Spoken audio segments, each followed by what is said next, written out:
Willkommen zurück, Freunde. Fragrance Talk wieder hier. Ja, der einzig wahre Fragrance Talk. Und was stellt er heute vor? Ja, den 13. Duft von Rammstein, und zwar Weidmanns Heil. Ja, ein bisschen anders als das übliche. Ihr seht das, also der Deckel ist anders. Weidmanns Heil, ja, das ist ein, wenn ich mich nicht ganz täusche, ein Jägerspruch. Keine Ahnung, ich bin kein Jäger. Bin ich auch nicht unbedingt so ein Fan von, aber ich möchte da jetzt nicht drüber reden und so weiter, das ist, oder predigen, wie auch immer. Auf jeden Fall geht es um Weidmanns Heil, diesen Duft. Ich habe das passende T-Shirt natürlich so Rammstein angezogen und ja, wenn ihr das erste Mal hier auf diesem Kanal seid, das muss natürlich vorweg gesagt werden, dann bleibt hier, drückt die Glocke und abonniert meinen Kanal, das würde mich natürlich freuen. So, Weidmanns Heil, der 13. Duft von Rammstein. Was ist das für ein Duft? Ja, es ist also die Kopfnote finde ich absolut nice. So, gleich vorweg, er wird hinten raus ziemlich schnell schwächer, finde ich ein bisschen schade, aber Muskat merkt man. Grapefruit ist auch in der Kopfnote, aber Grapefruit nehme ich da nicht wirklich wahr, aber Muskat, dann ist er harzig. Harzig, Muskat, Vetiver ist da drin, Weihrauch ist da drin, Koriander ist da drin, da ist einiges am Start. Also ihr merkt schon, das ist ein harziger, rauchiger, leicht würziger, was heißt leicht würziger? Noch doch schon stärker würziger Duft von Rammstein geworden. Ja, und ich finde das immer nice. Ihr kennt ja, ich habe ja zu der nicht ganzen Sammlung vor ein paar Monaten einen Duft gemacht. Ich habe zu jedem Duft ein Einzelvideo gemacht. Also schaut gern, also wer jetzt das erste Mal Rammstein-Düfte anschaut hier bei mir, gebt Rammstein ein hier bei YouTube und dann findet ihr auf jeden Fall einige Reviews von mir. Und ich bin begeistert von Weidmanns Heil, finde den Track auch sehr, sehr nice. Und ja, es ist einfach, es ist ja, sagen wir mal, ein Jägerduft. Wie auch immer ihr das jetzt sehen wollt, als Jäger oder eben als Frauenjäger oder wie Till Lindemann sagen würde, nee, lassen wir es so stehen. Auf jeden Fall, wir wollen ja hier jetzt nicht das Video ab 18 machen. Auf jeden Fall, ja, ich habe einen Kumpel gehört, dem war das zu hart, wirklich zu hart. Er hat gesagt, das könnte man bei einem SM-Treffen tragen. Ja, Stacheldraht- Harnkanal. Das würde passen. Nein.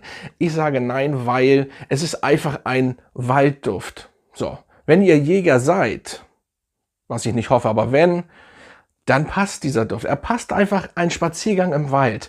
So, und ja, so, es gibt eigentlich gar nichts hinzuzufügen. Das ist eigentlich dieser Duft. Und wie gesagt, es würzig, harzig durch die Bäume, durch das Baumharz und so weiter. So müsst ihr euch das vorstellen. Als wenn ihr in einen dunklen Wald reingeht, bei nicht so gutem Wetter. Jetzt im Sommer natürlich kommt das nicht so gut. Das ist ein Duft, der wirklich, sag ich mal, also das ist ein perfekter Herbstduft, würde ich behaupten. Und also diese Kopfnote, vor allen Dingen hat mein Kumpel gesagt, die Kopfnote war auch ganz schlimm bei ihm. Also finde ich persönlich gar nicht. Also es ist wirklich harzig, ja, rauchig und dann die Gewürze durch das Muskat und durch den Muskat. Und ich finde das geil rübergebracht. Er wird nach einer Stunde definitiv schwächer. Und ja, was soll ich sagen? Also der 13. Duft, ich finde ihn nice. Ich habe alle, wie gesagt, 13 und wenn ihr mich jetzt fragt, was ist mein Lieblings-Rammstein-Duft? Es bleibt, also erst war es Kokain, klar, ich mache Kokain, auch wenn ich bin der Meinung, er ist der schwächste. Kokain Intense ist jetzt nur ein Tick besser als der normale, aber ich mag das. Aber dann kam irgendwann Rosenrot und Rosenrot ist immer noch mein Favorit. Ich gehe davon aus, ich grüße nochmal den Parfümier hier, der den Duft gemacht hat. Ich habe ihn ja mal in Hamburg getroffen. Wir werden es auch demnächst irgendwann, wenn wir das schaffen, zeitlich und so nochmal treffen. Ich habe ja auch so Ideen, er weiß, dass ich Rammstein-Fan bin, der ersten Stunde seit 94 und ja, ich kann so sagen, ich habe ihm gesagt, Weidmanns Heil ist auch ein geiler Titel und so weiter und ja, also wir schreiben öfters mal und er war jetzt auch auf dem Konzert, habe ich gesehen, auf der letzten Tour. Er fand das sehr, sehr nice. Es ist geil. Es ist allzu geil. Und wenn man Rammstein-Fan ist, sollte man diese Düfte haben. Ich gucke nur dahin, weil meine Rammstein-Düfte da alle sind. Aber Rosenrot ist die Nummer 1.